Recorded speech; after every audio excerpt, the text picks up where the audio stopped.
Warahmatullahi wabarakatuh.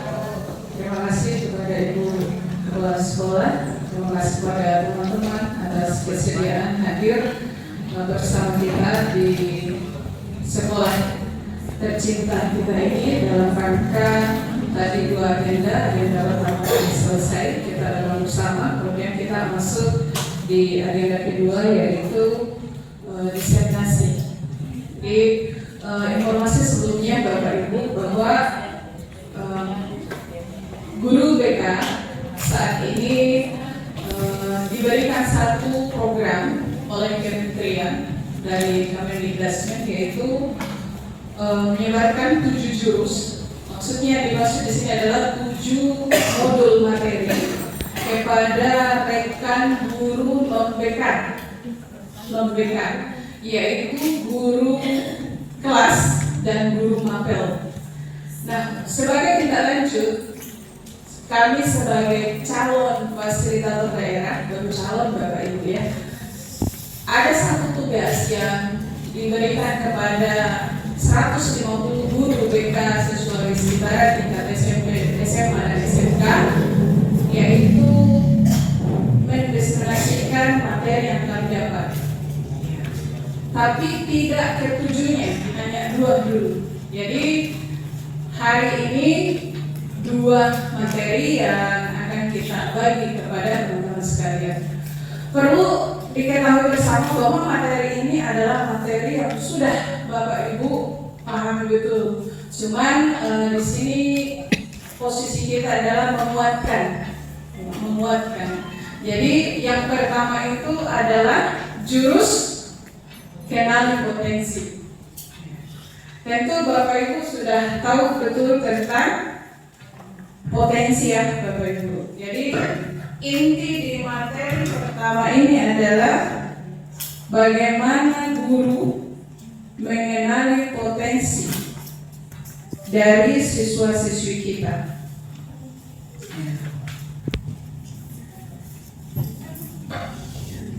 Guru mampu membantu murid mengeksplorasi potensi minat dan bakat melalui teknik asesmen pendidikan. Jadi di sini ada 2 hal yang paling ini adalah bakat dan minat daripada siswa itu sendiri. Jadi pada kegiatan ini kita menggunakan model ARKA. Sebenarnya yang pertama aktivitas, yang kedua refleksi, yang ketiga konsep, yang keempat aplikasi. Sekiranya waktu kita cukup, mungkin bisa dilakukan secara betul-betul masuk ke ARKA, tapi ya namanya kita memiliki waktu yang terbatas. Bapak Ibu, ada sekarang tadi ada modul yang sudah ada di tangan Bapak Ibu. Mohon maaf saya tidak bisa menyiapkan untuk semuanya, jadi mungkin bisa dibaca secara kolaboratif. Ya. Di sini apa itu inteligensi atau kecerdasan? Ya tentu Bapak Ibu kita sudah tahu betul apa itu inteligensi, apa itu kecerdasan, yaitu perilaku berhubungan kreativitas. Baik, terima kasih kepada ayah Anda atas kesempatannya. Bismillahirrahmanirrahim. Assalamualaikum warahmatullahi wabarakatuh. Terima kasih kepada Ibu Kepala Sekolah. Terima kasih kepada teman-teman atas kesediaan hadir bersama kita di sekolah tercinta kita ini dalam rangka tadi 2 agenda pertama telah selesai, kita lakukan bersama, kemudian kita masuk di agenda kedua yaitu diseminasi. Di informasi sebelumnya Bapak Ibu bahwa ada guru BK saat ini diberikan satu program oleh Kementerian dari Kemendikbud yaitu menyebarkan 7 jurus. Untuk seleksi yang adalah modul materi kepada rekan guru non-BK, kalau ujian mereka yaitu guru kelas Monyet. Nah, sebagai tindak lanjut ibaratnya sebagai calon fasilitator daerah, calon Bapak Ibu ya, ada satu tugas yang diberikan kepada 150 yang mengakomodir Sulawesi Barat SMP dan SMK, siapa yang tidak bisa mendeskripsikan materi yang kami dapat. tapi tidak ketujuhnya hanya 2. Jadi Ikan. hari ini ada kaitan dengan materi yang akan kita bagi kepada teman-teman sekalian. Perlu diketahui bersama bahwa materi ini adalah materi yang sadar Bapak Ibu pahami betul. Cuma di sini posisi kita adalah menguatkan. Jadi yang pertama itu adalah terus kenali potensi dirinya sebenarnya. Tentu artinya sudah tahu tentu kita tidak kuatkan potensi yang ada. Jadi pada inti dari nama ini adalah bagaimana guru contohnya mengenali potensi manusia siswa kita. Manusia serigala dia diasuh oleh serigala sampai lupa jati dirinya. Guru mampu membantu manusia mengeksplorasi potensi minat dan bakat melalui teknik asesmen pendidikan. Jadi di sini ada 2 hal yang paling ini adalah bakat dan minat daripada siswa itu sendiri. Jadi pada kegiatan ini kita menggunakan model ARKA sebenarnya Bapak Ibu. Yang pertama aktivitas, yang kedua refleksi, yang ketiga konsep, yang keempat aplikasi. Sekiranya waktu kita cukup mungkin bisa dilakukan secara betul-betul masuk ke ARKA, tapi ya namanya kita memiliki waktu yang terbatas. Bapak Ibu ada sebaran dari modul yang sudah ada di tangan Bapak Ibu. Maaf saya tidak bisa menyiapkan untuk semuanya. Di modulnya mungkin bisa dibaca secara kolaboratif. Di sini apa itu inteligensi atau kecerdasan? Kemudian ada Mbak Megawati. Kita sudah tahu betul apa itu inteligensi, apa itu kecerdasan. Yaitu perilaku berubah, kreativitas dan kemampuan seorang siswa dalam berbicara masalah. Kemudian ada Bisa dilihat bersama Bapak Ibu. di dalam diri kepada internasional. Kemudian ini siapa Bapak Ibu? Tokoh satu kita ini siapa? Iya. Memiliki kecerdasan lebih kuat kemana Bapak Ibu? Iya. Dia lebih ke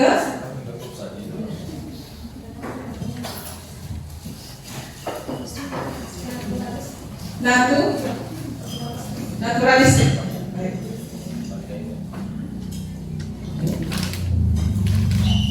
Lebih ke naturalistik.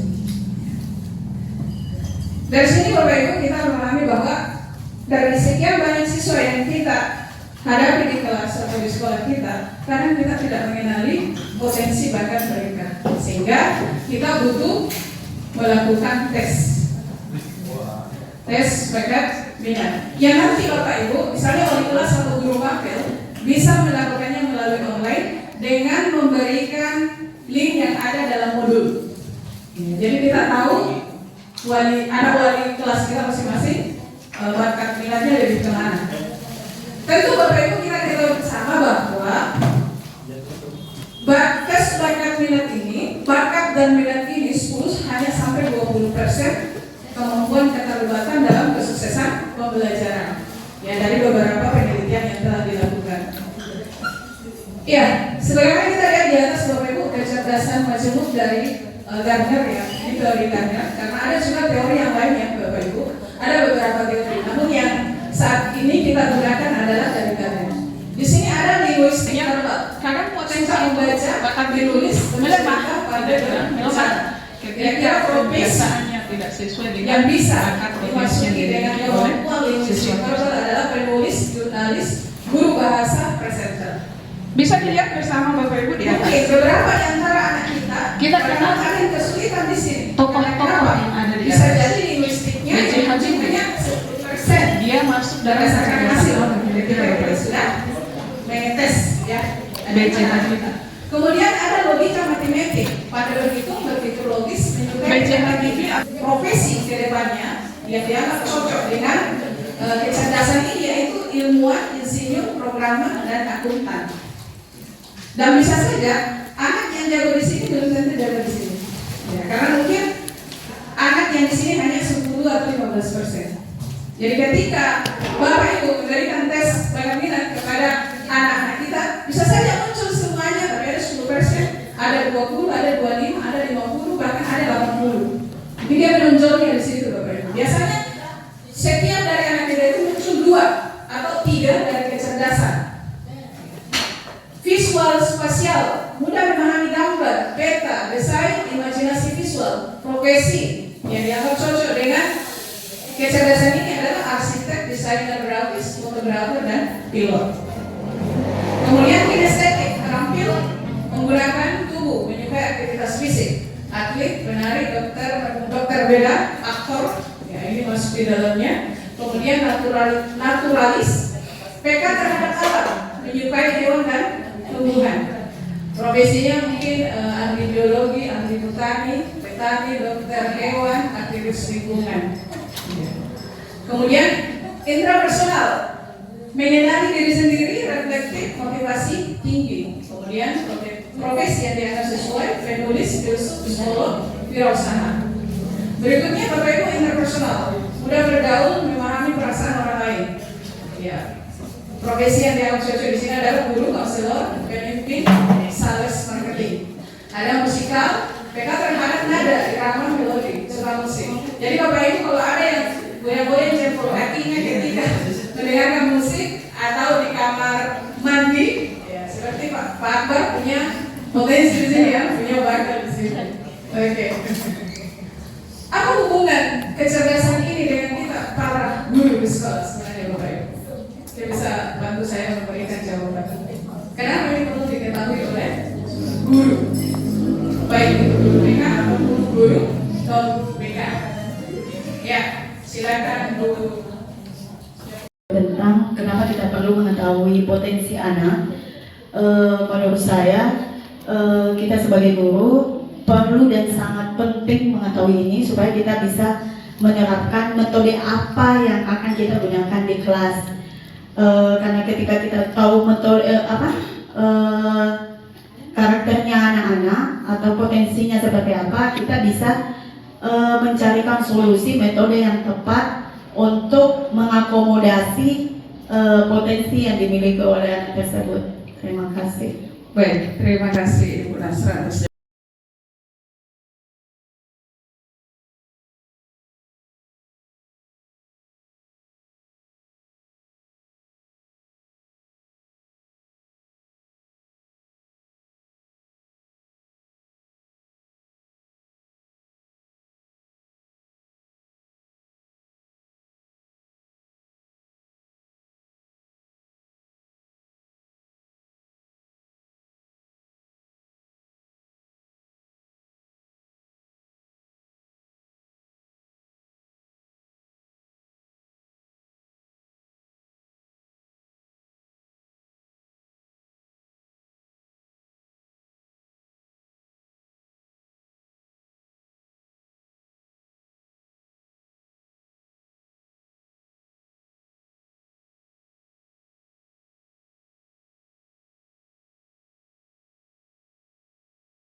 Nasra atas jawabannya. Betul sekali Bapak Ibu.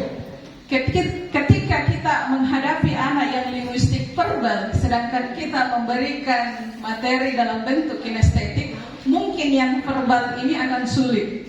Begitu juga sebaliknya. Tapi Bapak Ibu diketahui bersama bahwa bukan berarti anak tidak bisa mempelajari hal tersebut. Tapi alangkah bagusnya ketika guru menyediakan, mengakomodir metode pembelajaran, media pembelajaran, menyiapkan dengan melibatkan kecerdasan ini. Karena diketahui bersama bahwa semakin banyak panca indera yang terlibat dalam kegiatan pembelajaran, maka semakin mudah pula siswa memahaminya.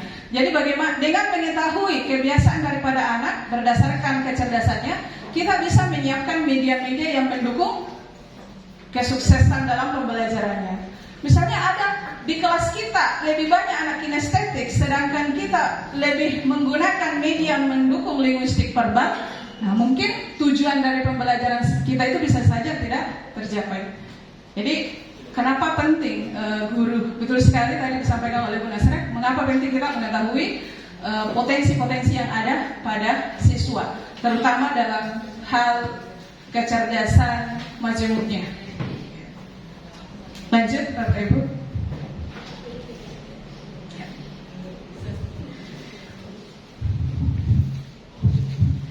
Di atas kita ketahui bersama kalau sistem tradisional Bapak Ibu satu cara untuk semua murid, yang mungkin dulu-dulu ini ya Bapak Ibu.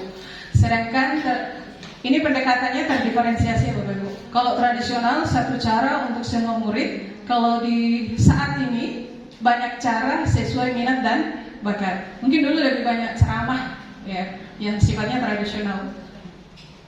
Anak harus duduk diam mendengar. Ya, itu dulu mungkin beberapa tahun lalu. Kemudian sistem tradisional itu fokus pada kurikulum semata. Kemudian sedangkan terdiferensiasi kurikulum dan pengembangan diri murid. Lanjut yang ketiga, produk belajar seragam. Ya, mungkin lembar kerjanya seragam, bentuknya seragam. Kalau sekarang produk belajar seragam sesuai potensi. Ya, sebagaimana dalam terdiferensiasi ada produk, ada konten Bapak-Ibu. Kemudian murid pasif. Ya, diharapkan murid aktif dan terlibat secara personal. Jadi setiap siswa terlibat dalam kegiatan pembelajaran kita, setiap individu. Kemudian dilihat dari segi aspeknya Bapak-Ibu. Ya, dari konten, proses, dan produk. Ini dari pendekatan berdiferensiasi Bapak Ibu. Dari segi apa yang dipelajari murid? Apa yang dipelajari murid? Apakah sesuai dengan kecerdasan yang dimilikinya? Ya, jika tidak, mungkin kita menggunakan media yang sesuai untuk mengakomodirnya. Anak dengan materi yang mungkin sesuai dengan minatnya itu akan lebih mudah dipahami, atau dia lebih semangat untuk pelajarinya dibanding dengan anak yang tidak bakatnya di situ, minatnya di situ. Bisa jadi seperti itu Bapak Ibu. Dan bahkan anak itu mungkin tinggalkan kelas kita. Contoh murid yang memiliki literasi tinggi diberikan teks analisis, murid lain membaca ringkasan atau menonton video. Ini Bapak Ibu lebih pahami karena ini lebih masuk ke berdiferensiasi. Ya. Kemudian di bagian proses bagaimana murid belajar. Ya. Belajar melalui diskusi, praktik atau simulasi sesuai gaya belajarnya. Jadi kalau anak yang lebih ke audio atau verbal, kinestetik, dia lebih cocok kemana? Ya, sehingga kegiatannya di sini aspek prosesnya, kalau di diferensiasi itu aspek proses bagaimana kita guru memberikan kegiatan dalam proses pembelajaran dengan memperhatikan bagaimana murid belajar. Maksudnya adalah gaya belajarnya. Ketika audio, visual lebih banyak di kelas kita, sedangkan kita berikan yang kinestetik, mungkin lebih sulit atau tidak cepat memahami materi tersebut. Begitu juga dengan produk. Bagaimana murid menunjukkan pemahaman? Murid yang menulis esai atau murid yang membuat video atau poster. Jadi bisa saja Bapak Ibu memberikan tugas yang berbeda kepada anak-anak kita sesuai bakat, minat, dan potensi yang dimilikinya.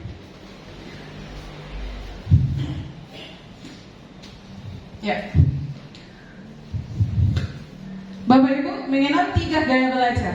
Jadi di modul tadi Bapak Ibu juga ada, bisa diberikan juga kepada anak-anak kita untuk mengetahui gaya belajarnya dia lebih kemana, sehingga kita lebih mudah membantu anak kita dalam belajar. Ya. Di sini ada gaya belajar visual. Ya. Lebih mudah mengingat informasi dalam bentuk gambar, grafik, warna atau tulisan. Jadi ketika kita menyiapkan media ajar kepada anak yang visual, mungkin bisa ini mendukungnya Bapak Ibu. Kemudian anak visual itu senang membaca dan mencatat. Ya. Kemudian tertarik pada tampilan visual seperti diagram, mind map, video, ilustrasi, dan slide presentasi. Jadi ketika anak visual ditampilkan presentasi, proyektor, dia akan senang. Atau disuruh mencatat dengan tampilan yang ada di proyektor, dia akan lebih senang dengan itu. Kemudian saat memahami pelajaran, anak visual cenderung membayangkan dalam pikirannya. Jadi anak visual lebih cenderung membayangkan. Strategi pembelajaran yang efektif, gunakan gambar, peta konsep, video, infografik. Ajak murid membuat catatan warna-warni, mind map atau sketsa. Ini strategi pembelajaran yang efektif untuk anak visual. Kemudian gaya belajar auditori, ya, lebih cepat paham jika informasi disampaikan secara lisan. Dia senang kalau lisan, Bapak Ibu. Kemudian senang berdiskusi. Jadi kalau ada anak disuruh catat halaman sekian sampai sekian, tapi dia bercerita di situ sampai lupa mencatat, mungkin dia di sini Bapak Ibu. Iya, mungkin dia di sini. Dia akan bosan dengan kondisi yang kita berikan karena dia ada di sini. Iya. Lebih senang bercerita karena mungkin dia auditori. Iya. Auditori semua Pak ya. Iya. Tapi Bapak Ibu 10-20% pengaruhnya ini ya, Bapak Ibu, berdasarkan penelitian yang ada. Iya. Tapi yang berpengaruh lebih adalah bagaimana kita memberikan intervensi positif, karena itu bisa berkembang. Senang berdiskusi, mendengarkan penjelasan atau mendengar suara guru. Ya, itu anak auditori. Kemudian mudah mengingat informasi yang didengar seperti lagu, cerita atau percakapan. Sehingga anak guru-guru SD itu atau TK itu banyak dia menggunakan lagu. Ya, karena secara usia perkembangan, kalau dilihat dari psikologi perkembangannya Bapak Ibu, memang di usia TK dia lebih senang masih menggunakan pandangan dan pendengaran secara bersamaan, apalagi yang warna-warni. Ya. Anak visual mudah mengingat informasi yang didengar seperti lagu. Ini sudah ada Bapak Ibu. Cenderung mengulang informasi dengan cara mengucapkannya. Bapak Ibu, kita sering temui siswa yang mengulang-ulang pertanyaan yang sama sampai kita bilang, sudah juga kita tanyakan itu tadi. Ya, bisa jadi dia butuh kejelasan karena dia ada auditori. Strategi pembelajaran yang efektif, gunakan diskusi, tanya jawab, rekaman suara, lagu edukasi. Dorong murid untuk menjelaskan kembali materi dengan kata-kata sendiri. Ya, diminta mungkin dengan menggunakan kata-katanya sendiri. Kemudian kinestetik, belajar lebih efektif dengan menyentuh, bergerak atau melakukan langsung. Kemudian suka praktek, eksperimen atau aktivitas fisik. Mudah bosan jika hanya duduk diam terlalu lama. Sering menggunakan gerakan tangan saat berbicara atau belajar. Jadi Bapak Ibu, anak kinestetik itu hanya mampu berkonsentrasi 20-30 menit paling lama. Kalau disuruh dia duduk dalam kurung waktu di luar bahkan kurang dari 30 menit, dia tersiksa. Ya, jadi bagaimana kita mendukung anak dengan kinestetik untuk dia tetap berada di kelas dengan gaya belajar kinestetiknya. Ya, mungkin ada meninggalkan di kelas karena dia betul-betul tersiksa kondisinya dengan itu. Duduk mungkin 2 jam ya, 40 menit, 80 menit dia harus duduk. Pasti anak kinestetik tidak mau. Dia akan izin bu kencing, padahal tidak bu, ini padahal tidak. Dia keliling karena dia memenuhi kebutuhan kinestetiknya. Jadi bagaimana kita menyiapkan pendekatan-pendekatan pembelajaran yang mengakomodir gaya belajar anak. Paling tidak mungkin 20% atau 30% di kegiatan pembelajaran kita ini masuk. Bapak Ibu. memenuhi visualnya, memenuhi auditorinya, memenuhi kinestetiknya. Ya. Karena ada namanya kecerdasan gaya belajar tiga-tiganya. Jadi yang kita harapkan ketika tiga-tiganya mampu kita intervensi secara positif, maka akan muncul kemampuan belajar dengan tiga gaya ini. Ya.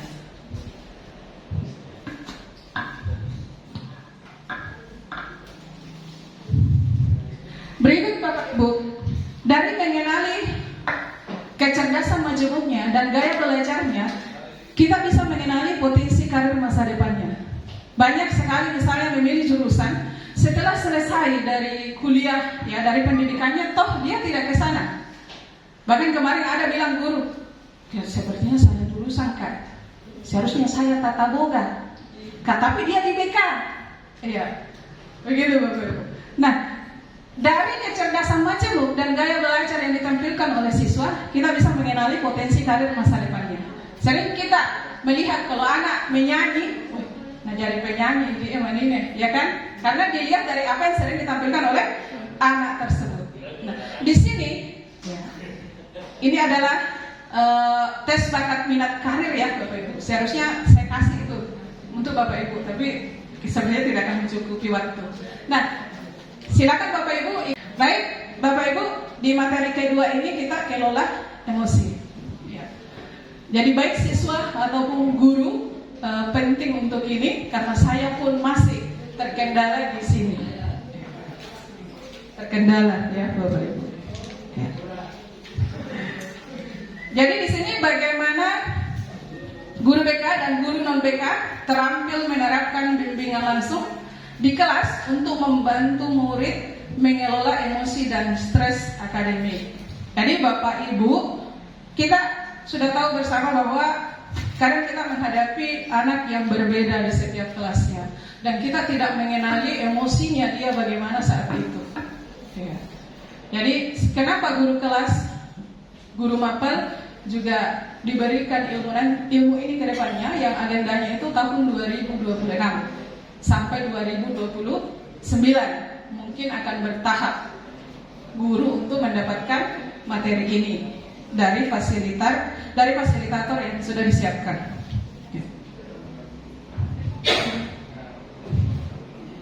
Ya. Coba kita Bapak Ibu ambil kertas. Ya, mohon maaf tidak saya siapkan tadi kertas. Kertas buram lah yang ada di depan kita Bapak Ibu. Ya. Kertas ini kita akan jadikan wadah emosi kita. Ya. Wadah bentuk emosi kita. Ya. Pilih kertas yang mungkin halus-halus memang Bapak Ibu. Bisa yang buram, ya, yang buram. Ya, oke mem, thank you. Ini sering, ya. Ini sering kita lakukan bersama di setiap pelatihan. Ya. Di sini bermain kertas emosi. Nah, Bapak Ibu, kegiatan ini juga bisa kita jadikan game di kelas. Bagaimana emosi anak saat itu, tapi dengan menceritakan kasus yang berbeda. Ya, kalau dengan membacakan kasus yang berbeda, jadi kita tahu bagaimana kondisi emosi daripada anak kita. Ya, dipegang saja dulu Bapak Ibu, dengarkan situasi dan kondisinya. Kalau di situasi itu atau kondisi itu Bapak Ibu merasa jengkel, kita apakan kertas itu terserah, mau dipunyung, mau dirobek terserah, ya Bapak Ibu. Ini kondisinya, saya akan bacakan. Pagi itu Bapak Ibu guru berangkat ke sekolah, mengendarai sepeda motor. Kemudian bahan ajar yang sudah disiapkan rapi digantungkan di motor. Namun beberapa meter sebelum sampai ke sekolah, motor mendadak mogok karena kehabisan bensin. Bagaimana perasaannya di situ?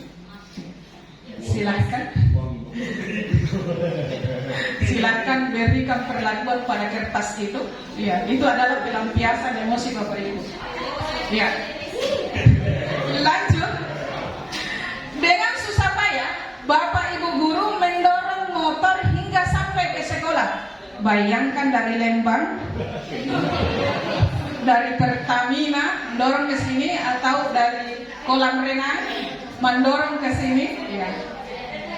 Selanjutnya Bapak Ibu, sampailah Bapak Ibu di kelas. Di kelas Bapak Ibu, hampir semua siswa datang tepat waktu. Namun belum sempat suasana stabil, Andi masuk terlambat. Kurang mikir mendorong motor masuk lagi di kelas, jam borang udah terlambat. Kira-kira kita bagaimana emosi kita saat itu ya, suasana hati kita saat itu. Silakan berikan tindakan pada kertasnya. Ya. Andi masuk terlambat. Ia hanya menunduk sambil berkata, maaf Bu, maaf Pak, saya telat. Ya. Saya telat. Ya. Kemudian Bapak Ibu, pelajaran pun dimulai. Namun saat akan menggunakan bahan ajar yang sudah disiapkan, sudah digantung tadi di motor toh Bapak Ibu, Bapak Ibu guru tersadar bahwa bahan tersebut tidak ada. Dicari di bagasi motor, di gantungannya tidak ada. Dicari ke sana kemari, tapi tetap tidak ditemukan. Dengan terpaksa Bapak Ibu guru melanjutkan mengajar seadanya. Kira-kira bagaimana perasaannya saat itu? Bayangkan aktivitas mengajar yang seru, seketika buyar. Tidak ada tombol proyektor, pacucuan Anda tahu dia, kabel USB PGA nggak nyambung, RPP hilang, ditambah lagi mau pengawas datang. Bagaimana kira-kira emosi perasaan kita di situ Bapak Ibu? Silakan berikan tindakan pada kertasnya. Ya. Kemudian selanjutnya, di tengah pelajaran saat Bapak Ibu mengajar, Andi terlihat tidak memberikan perhatian. Ya kamu terlambat, ya kamu matindo. Dia menunduk di bangkunya. Saat didekati, ternyata Andi sedang terlelap ketiduran. Muingaran biasa sesuatu ikepi. Iya. Kira-kira seperti ini ya Bapak. Bagaimana emosi kita itu? Bagaimana suasana hati kita Bapak Ibu saat itu? Ya kamu terlambat, tidur orang. Iya. Silakan berikan tindakan pada kertasnya Bapak Ibu. Tak lama kemudian ada seorang bapak mengetuk pintu kelas. Bapak atau Bapak Ibu guru membuka pintu, menghampirinya. Bapak itu berkata, maaf saya pamannya Andi. Sebetulnya Andi sudah 3 hari di rumah sakit karena menunggu ayahnya yang sedang sakit. Bagaimana saya melewati emosi yang tadi, masuk ucapan ini. Bagaimana Bapak Ibu? Silakan. Kalau kertasnya butuh diusap-usap, diperbaiki kembali, silakan diusap-usap kembali. Bagaimana keadaan emosi kita saat ini? Ya, silakan. Apakah kertasnya kalau yang robek disambung kembali, ya, atau diusap-usap? Ya. Ya, sebetulnya Andi sudah 3 hari di rumah sakit karena menunggu ayahnya yang sedang sakit. Kita tahu kenapa dia terlambat, kita tahu kenapa dia tidur. Meski kurang tidur, tapi Andi memaksa selalu ingin ke sekolah karena tidak mau ketinggalan pelajaran. Bagaimana tadi Bapak Ibu? Mungkin bisa jadi waktu Andi tidur, kita ada kakek-kakek, jadi kita lihat makin dogora kita terlambat. Bagaimana kalau itu dilakukan dan setelah mengetahui informasi ini? Ya bisa saja. Nah, jadi diusap kertasnya Bapak Ibu jika ini diperbaiki ya. Mungkin ada penyesalan di situ. Sekarang saya izin, Bapak itu melanjutkan. Sekarang saya izin mau jemput Andi karena ayahnya masuk ICU, artinya sudah parah, ya kritis. Paman Andi juga mengeluarkan sebuah bungkusan dari tasnya. Oh iya Pak, Bu, Guru, tadi di jalan saya menemukan bungkusan ini. Bungkusan apa itu? RPP perangkat ajar tadi. Nah, buku omnya Andi. Saya tadi cek isinya, buku dan ada nama sekolah ini. Jadi saya bawa, siapa tahu Ibu Guru bisa mengembalikan kepada pemiliknya. Ya. Bu Guru melihatnya dan ternyata itu adalah bahan ajarnya yang tadi dia cari-cari. Bagaimana Bapak Ibu? Ya. Andi dan pamannya pun berpamitan. Ya. Bapak Ibu, kembali ke kelas dengan bahan ajar yang kembali di tangan. Kemudian Bapak Ibu melanjutkan pelajaran dengan semangat menggunakan bahan yang telah disiapkan. Pelajaran pun berjalan dengan penuh kegembiraan. Tapi pertanyaannya, bagaimana kondisi kertas yang Bapak Ibu pegang sekarang?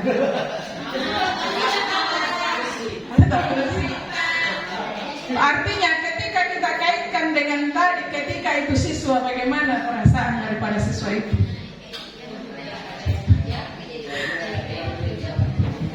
Kemudian, apakah Bapak Ibu merasa menyesal dengan apa yang sudah dilakukan pada kertas? Kemudian jika kertas itu adalah siswa kita, bagaimana seharusnya kita bersikap? Iya, Bapak Ibu. Berikut saya berikan video yang bisa membantu Bapak Ibu untuk kalau saya lebih memahami dari emosi ini. kan disebutkan tuh stabilizer atau termometer. Nah, stabilizer kan fungsinya sebagai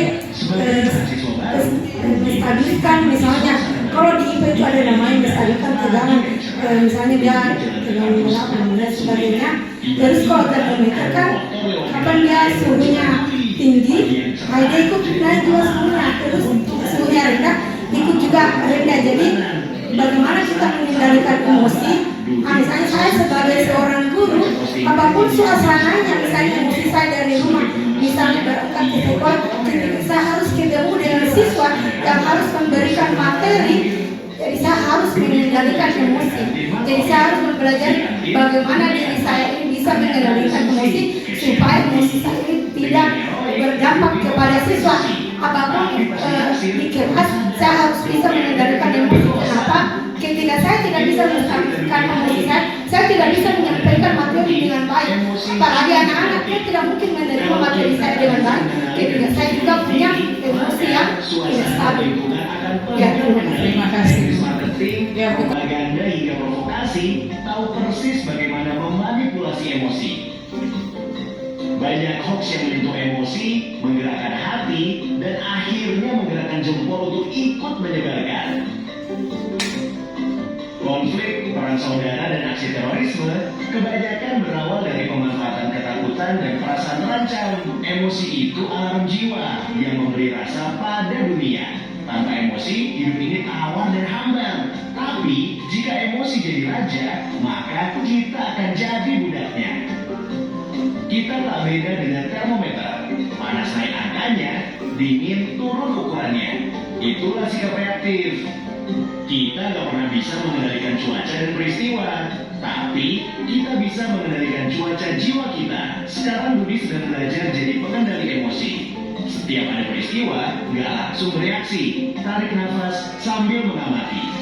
Budi nggak mau lagi jadi termometer yang suhunya ditentukan suasana sekitar. Budi mau jadi stabilizer. Meski tegangan naik turun, aliran listrik tetap stabil. Atau kulkas, meski di luar panas, dalam tetap adem. Bagaimana dengan kamu? Apakah kamu termometer atau stabilizer?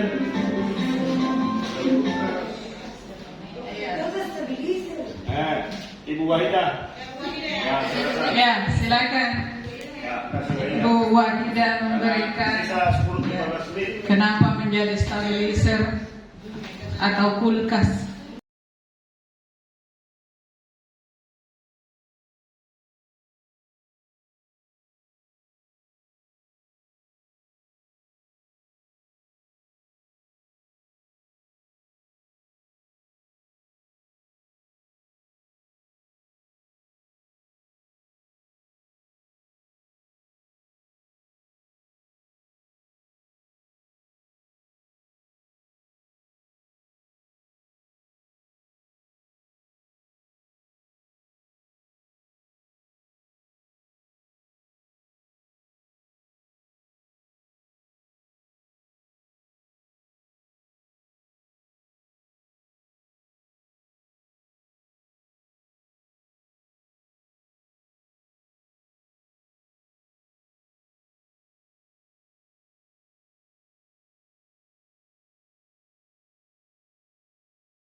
kasih Bu Ida. Ya betul sekali Bapak Ibu. Dalam satu hari itu kita bisa berada di peta emosi yang berbeda. Karena ada 6 peta emosi ya Bapak Ibu. Dalam satu hari itu kadang kita senang, ya, bahagia, kadang kita juga sedih, kadang juga kita mungkin akan merasa ngambek ya, marah dalam situasi yang bersamaan. Dalam hari yang mungkin 1 jam yang lalu kita happy, 2 jam kemudian kita bagaimana dengan kita sebagai guru harus selalu bisa berada pada situasi yang stabil. Sebagaimana disampaikan oleh Bu Wahida, kita selalu stabilizer atau kulkas. Meskipun di luar panas kita tetap dingin, ya. Meskipun tekanan di luar sangat tinggi panas, tapi kita tetap dingin. Ya dengan kondisi tadi dihubungkan dengan pada saat kita ambil perumpamaan kertas tadi, hilang perangkat aja, siswa datang terlambat. Nah di situ ada emosi yang silih berganti dalam kurun waktu yang hampir sama. Dan ini Bapak Ibu, dari video tadi disimpulkan bahwa emosi bisa saja menguasai kita. Ya. Emosi yang mengendalikan kita. Jadi saat ini kita balik bagaimana kalau kita yang mengendalikan emosi. Karena banyak sekali peristiwa sekarang Bapak Ibu ya, orang yang dikendalikan emosinya. Nah, di sini kan ada beberapa ya, ada peta emosi. Ya. Mengenali peta emosi. Di situ Bapak Ibu ada di modulnya ya. Kenali otakmu, kendalikan emosimu. Kenapa sih mengapa anak melawan? Kadang ada siswa yang melawan. Ya, baik untuk kita ya Bapak Ibu. Sering mungkin ketika kita mengeluarkan satu kata dia 20 kata atau anak kita sendiri. Ya. Pernahkah kita menyuruh anak-anak dan mereka malah melawan? Itu disebut reaktansi, naluri alami untuk menolak paksaan. Ya. Kemudian di sini penanganannya ya Bapak Ibu. Karena ini adalah materinya ini sebenarnya nyangkut berkaitan ya 7. Ya, jadi ada lanjutan daripada ini. Namun kita kasihnya 2 dulu. Ya. Kenapa anak melawan? Karena dia memenuhi reaktansinya. Ya. Memenuhi untuk menolak paksaan. Karena cenderung kita ketika memberikan instruksi kepada anak, cenderung kita memaksa. Ya. Mungkin situasinya yang menyebabkan itu. Apa yang bisa kita lakukan? Kita kenali dulu beberapa hal di atas yang sehubungan dengan peta emosi. Self-awareness, menyadari emosi, nilai dan pikiran diri sendiri.